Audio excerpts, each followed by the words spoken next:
સૌ બહેનોને મારા નમસ્કાર. આજે આપણે ઊભા પગની નેક્સ્ટ એક્ટિવિટી તરફ જઈશું, એટલે કે કસરત કરીશું.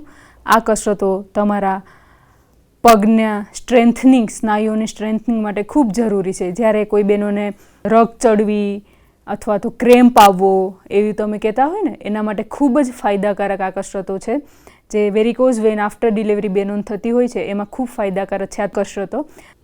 સૌપ્રથમ તમારે બહેનોએ કસરતો ચોથા મંથવાળા બહેનો હોય ત્યાંથી આ કસરતો કરવાની. તમારું પગનું પોઝિશન બંને ખભા જેટલી ખુલ્લા રાખવાના અને બંને હાથ કમર ઉપર, અને સૌપ્રથમ મારો રાઈટ લેગ થશે અને તમારો લેફ્ટ લેગ. ઓકે, ચલો. લેગને સાઈડમાં ઊંચા કરવા માટે લેગ રેઇઝમાં કમર ઉપર બંને હાથ, અને પગને સાઈડમાં જમણો પગ મારો ઊંચો થશે આવી રીતના. અપ ડાઉન, અપર બોડી સીધું રહે, અપ ડાઉન. જો મારું અપર બોડી સ્ટ્રેટ રહે છે, અને આ જે મસલ્સ છે હિપના એ પેન થશે. ઓકે બહેનો, અમુક બહેનોને ખૂબ કંપન થશે તો 2-3 કરી અને રેસ્ટ લઈ શકે. અમુક બહેનો શું કરશે, આવી રીતના થશે તો એ રોંગ છે. તો જે બોડીને ઇફેક્ટ થવી જોઈએ એ નહીં થાય. શું કરવાનું, આપણી જાતે ઉઠાવીને મૂકવાનું. ધ્રુજારી આવશે, કંપન થશે, ડરવાનું નહીં. ઓકે, ચલો last. Up and down. Okay, next કરીશું લેગ અપ અને 1 રાઉન્ડ. જોઈ લ્યો પહેલાં બેનો, પછી બધાય કરવાનું. જમણો પગ ઊંચો, ગોળ રાઉન્ડ ક્લોકવાઇઝ. ઓકે, અને ફરીથી જગ્યા ઉપર, વિરુદ્ધ સાઈડ નથી કરવાનું. મારો ડાબો પગ, તમારો જમણો પગ, અપ 1 રાઉન્ડ, જગ્યા ઉપર, અપ 1 રાઉન્ડ, જગ્યા ઉપર. આમાં શું બોડીનું કોર્ડિનેશન નહીં આવે, તો ગભરાવાનું નહીં બેન. ધીરે ધીરે બધા બહેનોને આદત થશે, એવી રીતના થશે. એક પગે 5 થી 6 વખત કરવાનું. 4 મંથના બહેનોએ પગની કસરતો બિલકુલ નથી કરવાની. Down, up, down, up, down, up, down. Last 1, up. જો આખો ગોળ રાઉન્ડ. શરૂઆતમાં બહેનો તમારાથી ગોળ રાઉન્ડ ના થાય, કેમ કે બોડીનું કોર્ડિનેશન આવતા વાર લાગે. ખૂબ સરસ. નેક્સ્ટ આપણે કરીશું હાફ સ્કોટ. નોર્મલ ડિલિવરી માટેની બેસ્ટમાં બેસ્ટ કસરત હોય તો હાફ સ્કોટ છે. કેવી રીતના હાફ સ્કોટ કરવાના? હાફ સ્કોટ ફક્ત ને ફક્ત 6, 7, 8 અને 9 મંથના બહેનો કરશે. એમાંથી 6, 7મા મહિનાવાળા બહેનો છે એને ફૂલ ડીપ સ્કોટ નથી કરવાના. ઓકે, શું કરવાનું? તમારા જે પગ છે ત્યાંથી ડાબી સાઈડ એક સ્ટેપ લ્યો, જમણી સાઈડ એક સ્ટેપ લ્યો. તમારા પગના પંજાનો જે ફેસ છે એ બહારની સાઈડ રાખવાનો. ક્યાં? બહારની સાઈડ. ઓકે, હવે શું કરવાનું? બંને હાથના ફિંગર તમને પોઝિશન આગળ કીધી, આવી રીતના બેન્ડ રાખવાના. હવે હાફ સ્કોટ ખૂબ જ જરૂરી છે બેનો, આ ધ્યાન રાખજો. આ કસરત ખૂબ ફાયદાકારક છે. તમે જ્યારે બેસો, આપણે ખુરશીમાં, સોફામાં બેસીએ, આપણે કેમ હિપને પાછળ ખેંચીએ, બસ એવી જ રીતે આ કસરતમાં છે. શું કરવાનું? તમારા નીમાંથી બેન્ડ થવાનું, બે કાંખી આ, અને એકદમ પાછળ બોડી ખેંચવાનું. પછી ફરીથી અપ. આ જે તમારા ઘૂંટણ છે એ તમારા જે પંજા છે ને એનાથી આમ જો આગળ ન જવા જોઈએ. જો મારો આગળ ગયો ને એટલે હું આગળ બેસું તો હું આવી લાગુ છું, બરોબર? ક્યાં બેસવાનું? પાછળ. ડાઉન, ફરીથી અપ, બંને હાથના ફિંગર બ્લોક.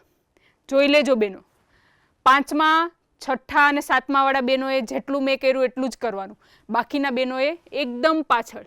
ડાઉન. જો મારું અપર બોડી જો, ડાઉન, ડાઉન, ડાઉન, ડાઉન. આટલા બેસી શકો. અપ. શ્વાસ પૂરેપૂરો નથી લેવાનો. જે બહેનોને ડર લાગે અહીંયા જોઈ લ્યો, જે બહેનોને ડર લાગે તો આપણે ખુરશીમાં જેમ બેસતા હોય ને, હું બતાવી દઉં છું. જો આ હું ખુરશીમાં બેસું એટલે મારા હિપ કેવા ગયા, પાછળ ગયા, મારું અપર બોડી આગળ ગયું, હું આ બેઠી, આ અપ. એવી જ રીતના જો આ હું ઊભી રહી છું, ફરીથી ડાઉન, જો અપ, ફરીથી ડાઉન, બેસવાનું, આખું બેસી નહીં જવાનું, અપ. આ ફક્ત તમને ધ્યાનમાં રહે, પોઝિશન ખોટી ના થાય એટલા માટે તમને કીધું. હજી વિધાઉટ આ સાધન વિના હું તમને બતાવી દઉં 9મા મંથવાળાએ કેટલું ડીપ બેસવાનું. જે બહેનોથી ના થાય 9મા મંથવાળા બહેનો, આ સપોર્ટ લઈ લેવાનો. ઓકે, આવી રીતના ડાઉન, પૂરેપૂરું ડાઉન, પૂરેપૂરું આખું આટલું ડાઉન, ફરીથી અપ. તમારા મમ્મી બેન કોઈ હોય એના હાથ પકડી નહીં કરી શકો. ફરીથી બતાવું, ડાઉન. વજનવાળી વસ્તુ આગળ રાખવાની, હા, વ્હીલ છે એટલે સ્લીપ થઈ શકે. અપ, ધીમે ધીમે પગ ભેગા કરવાના, ચાલીને આવો, વોકિંગ કરીને આવો બેનો, આરામથી બંને પગ ભેગા કરો, વોકિંગ કરીને આવો. અને ખૂબ સરસ. આજની નેક્સ્ટ એક્ટિવિટી છે બેસીને કરવાની હળવી કસરતો. એના વિશે થોડી માહિતી આપી દઉં. સૌપ્રથમ જ્યારે પણ બેસીને કરવાની કસરતો કરો તો તમારે 2 થી 3 મિનિટ વોકિંગ એટલે કે ચાલવાનું, અને ત્યારબાદ થોડું રોટેશન ને એવા કરી અને તમારું આસન લેવાનું. એમને એમ ડાયરેક્ટ વોર્મઅપ વગર કસરતો કરવી નહીં. સૌપ્રથમ બધા જ બહેનો નીચે યોગા મેટ, આસન કે તમને જેવું કમ્ફર્ટેબલ હોય એવું આસન ગ્રહણ કરો, અને 2 મિનિટનું વોકિંગ થઈ ગયું હોય તો પગને લાંબા કરી અને આસન ગ્રહણ કરો. ચલો, તો સૌપ્રથમ બંને પગ સીધા, બંને હાથ પાછળ રાખીશું બેનો. શરીરનું સંપૂર્ણ વજન જમીન ઉપર અને બોડીને એકદમ ઢીલું છોડો, રિલેક્સ. બંને પગને હલાવો એટલે કે એકદમ રિલેક્સ. કોઈને આપણે હાથથી ટાટા બાય બાય કહેતા હોય ને આપણો હાથ કેમ એકદમ ફ્લેક્સિબલ હોય, એવી રીતના બંને પગને એકદમ ફ્લેક્સિબલ રાખો. 4 થી 5 સેકન્ડ સુધી આ ક્રિયા કરી ત્યારબાદ બીજી કરીશું. પગને રાઈટ સાઈડ રોટેશન આવી રીતના 1 2 3 4 5. રિવર્સ 1 2 3 4 5. ચલો, બીજું પગના પંજાને અંદરની સાઈડ ખેંચો, ઇન આઉટ, બહારની સાઈડ ખેંચો, ફરીથી ઇન, પગના પંજાને તમારા શરીર સાઈડ ખેંચો, આઉટ, ફરીથી ઇન અને આઉટ. Okay, relax. જ્યારે તમે પગને અંદરની સાઈડ ખેંચો છો બેનો ત્યારે તમારા કાફ મસલ્સ, હેમસ્ટ્રિંગ અને થાઈ મસલ્સ ખેંચાશે. જ્યારે તમે પગના પંજાને બહારની સાઈડ ખેંચશો એટલે તમારા જે આગળની જે સ્નાયુઓ છે એ ખેંચાશે. ઓકે, ચલો, તો નેક્સ્ટ આપણે લઈશું હવે એક પગને આવી રીતના ઘૂંટણમાંથી વાળવાનો અને બંને હાથ ઘૂંટણ ઉપર, કમરમાંથી ટટાર અને સીધા.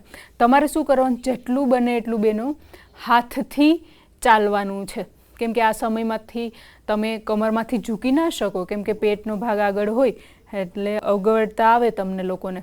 તો શું કરવાનું, હાથથી જેટલું જવાય એટલું સીધું જવાનું, ચાલવાનું અને ફરીથી પાછા આવવાનું, ફરીથી જાઓ,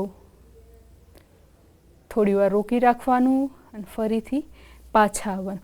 જ્યારે પણ તમે આ કરશો ત્યારે તમારા જે કાફ મસલ્સ, હેમસ્ટ્રિંગ અને થાઈના ભાગ છે એ ખેંચાણ અનુભવાશે, તમારી ફ્લેક્સિબિલિટીનો વિકાસ થશે. આ સમયમાં આ મસલ્સના આપણે સ્વિંગ ખૂબ પુષ્કળ આવતા હોય છે. મસલ્સની સ્વિંગના કારણે શું થાય કે શરીરનું બેલેન્સ ના રહે મસલ્સનું, તો એ જાળવી રાખવા માટે આ ખૂબ જરૂરી છે. ચલો, પગ બદલો, તમને જે કમ્ફર્ટેબલ હોય એ રીતના કરવાનું. કમરમાંથી ટટ્ટાર બેનો, ફરીથી હાથથી ચાલો, જેટલું જવાય કમરમાંથી ઝૂકવાનું નથી, ધીમે ધીમે જવાનું. જે ગતિથી જાઓ છો એ જ ગતિથી પાછું આવવાનું બેનો. કમરમાંથી ટટ્ટાર. બીજી ત્રીજી વખત કરું ત્યારે થોડુંક હોલ્ડ સાથે કરવાનું. થોડી વાર રોકી રાખો, ફરીથી મૂળ સ્થિતિમાં. ચલો, બંને પગ સીધા, બંને હાથ પાછળ. આવી રીતના તમારે 10 થી 20 સેકન્ડ રેસ્ટ લેવાનો અને પછી ફરીથી સુખાસન પોઝિશનમાં આવવાનું, એટલે કે પલાઠી વાળીને બેસવાનું અથવા અર્ધ પદ્માસનમાં. ચાલો, તો સુખાસન પોઝિશનમાં આવો. ચલો, તો નેક્સ્ટ આપણે આસન લઈ લીધું હોય તો બંને હાથ નમસ્કાર સ્થિતિમાં ઉપર મારી સાથે. સ્ટાર્ટ. શરૂ કરો બેનો. 1 2 3 4 5 6 7 8 9 10 11 12 13 અને 14. ચલો, થોડી સેકન્ડ આરામ. બંને હાથ ઘૂંટણ ઉપર. બીજી કરીશું, હાથને સાઈડમાં ટ્વિસ્ટ કરવાના. હું રાઈટ સાઈડ જઈશ, તમારી લેફ્ટ સાઈડ થશે. એક હાથ અહીંયા રાખવાનો નીચે, કોણીમાંથી બેન્ડ. બીજો હાથને અહીંયાથી ઉઠાવવાનો આવી રીતના અને સાઈડમાં નમાવવાનું આવી રીતના. 1. જ્યારે સાઈડમાં નમાવશો કોણીમાંથી હાથ વળશે, તમારા સાઈડના જે મસલ્સ છે ખેંચાશે. 1 માં રાઈટ લેફ્ટ બંને લઈ લેવાનું. 1 2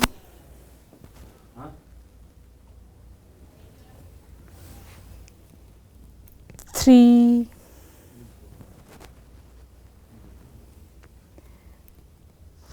4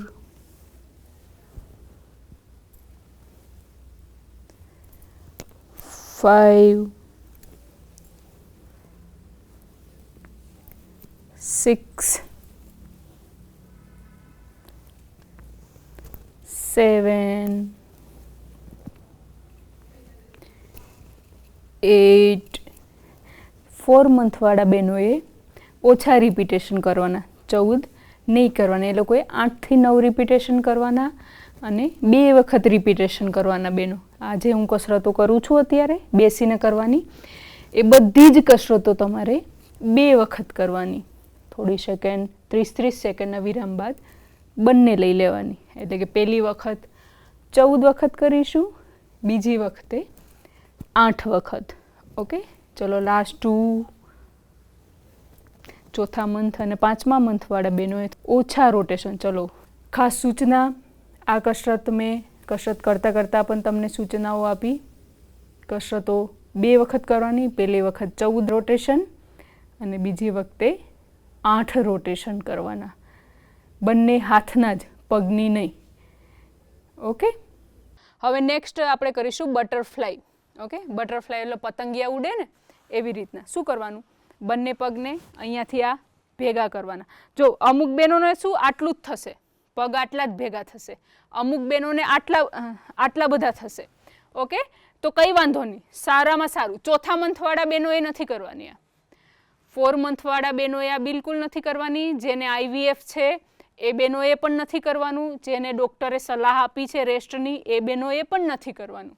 ઓકે, ચલો રેડી. Butterfly position. કમરમાંથી ટટ્ટાર. બંને હાથના ફિંગરથી પંજા પકડો. પંજા ના પકડાય, આટલું પકડાય તોય ચાલશે. Ready, start. 1 2 3 4 5 6 7 8 9 10 11 12 13 14 and relax.